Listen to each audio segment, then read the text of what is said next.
So it is February 22nd, 2024, and we are in the Bethlehem Public Library speaking with Paul Kleinke. This is an interview that will be part of the Bethlehem Oral History Project, which is kind of a collaboration between the Bethlehem Historical Association and the Bethlehem Library and the Town Historian's Office. Very good. So Paul, thank you very much for being here to talk with us. More than welcome.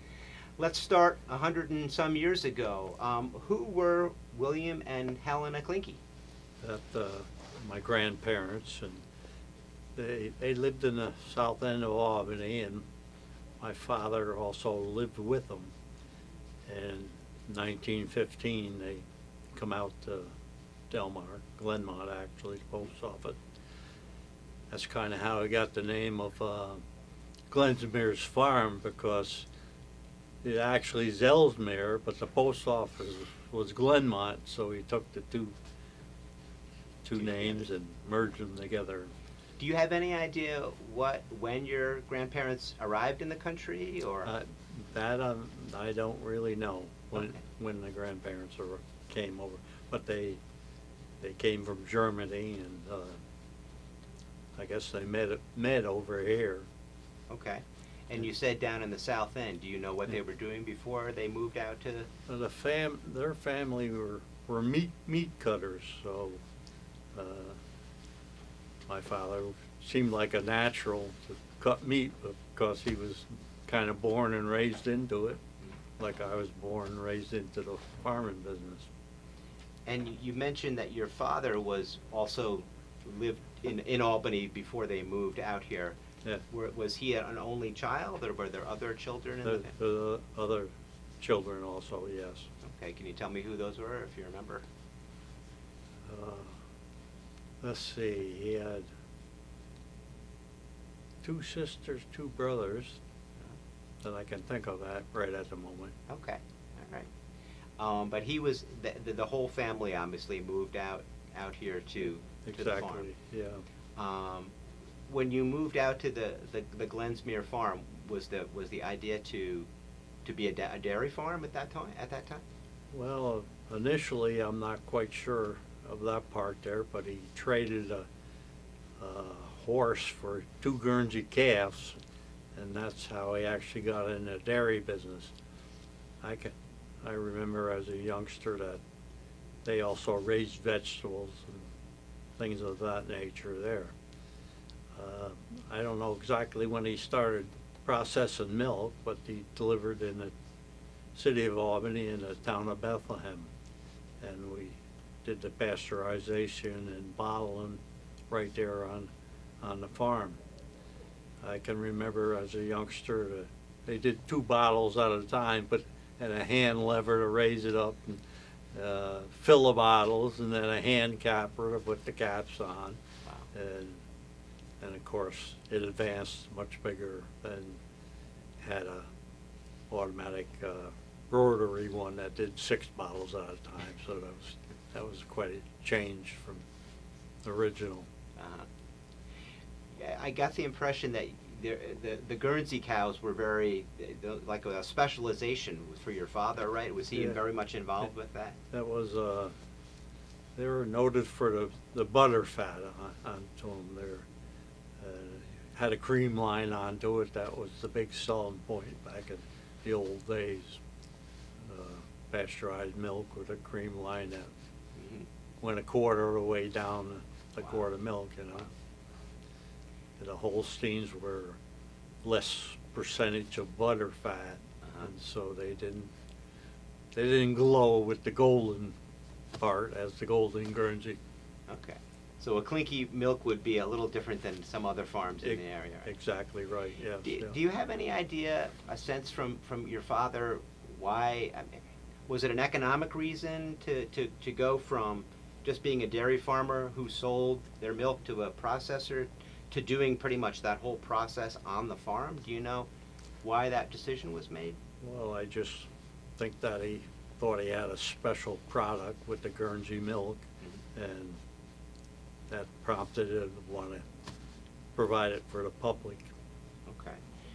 And you said it was delivered by somebody in the family as well, or? My older brother was the main delivery man for number of years. I Okay. don't know exactly how many. Yeah. All right. And I did a little delivery too. Before I processed milk, I made a run around Delmar with a delivery, Mm-hmm. and that led me into actually the bottling plant when in 1972 I started doing the processing of milk. Okay. Talk a little bit about just being a child on the farm and what your life was like. I mean, before being a teenager, what kind of things did you have chores and things like that? Yeah, we as soon as we were able, we'd be out there to feed some hay to the cows and put some bedding down, and then of course end up running the milk machines also. So Mhm. it was just sort of natural thing that you grew into. Yeah. Now, I know that you have a twin. Is it a twin brother? My twin brother, yes. Any other siblings? Yes, there was 3 boys and 3 girls in the family. Okay. The twins kind of running our family. I had cousin twins and granddaughter had twins. I don't know what.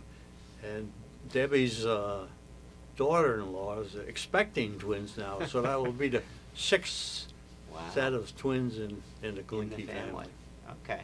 So 6 altogether, you said, right? Yeah. In the 6 sets. in yeah. your family. Okay. Yeah. Where did you go to grade school? Where did you go to middle school?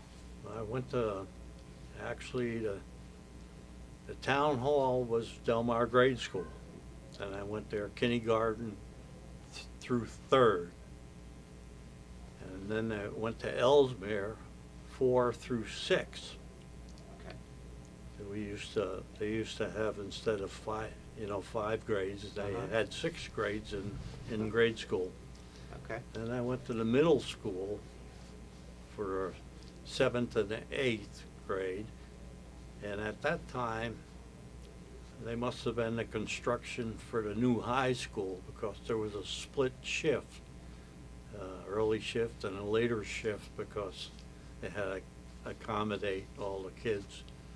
And I moved up to the high school in my freshman year. And The new high school? Okay. It was the new high Yeah, school at the yeah. time, yeah. So you would have been one of the There's first a couple, classes. couple additions since then, Yeah, but, yeah. and of course I graduated 1958, 58, along with your brother. along with my brother, yes. Okay. Yeah, So you would have been one of the first graduating classes out of that new high school then. pretty much so, yes, yeah. I think Bill had mentioned that the Future Farmers of America chapter was kind of being phased out almost at the high school at that level. Were you involved in that organization or not? I was in that. There wasn't too many of us left there. Yeah. Don Terhune was the agriculture teacher, and Mhm. he was our advisor for the Future Farmers of America. Okay.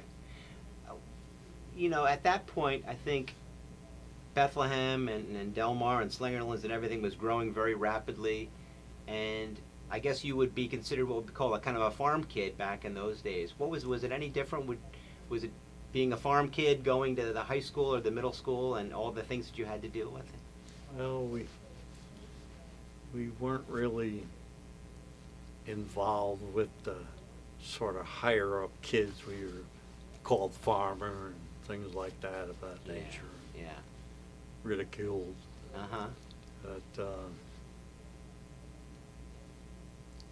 that's the way things were in those Yeah. days, I guess. Actually, there was a period of time we got out earlier, even come home, clean the stable and bed the cows down and Mhm. get ready to milk for the evening. You mentioned horseback riding with your brother. Where else did you ride? Did you ride into town on horseback in the 1950s or? Well, we rode down Rockefeller Road and up to Tasty Freeze to get an ice cream, and we used to ride over Oakwood Road and around and come come down to the water line and Mhm. kind of have a little race down the water line. And Okay. then we walk them home to cool them off. And Okay. yeah, they were good times. Yeah.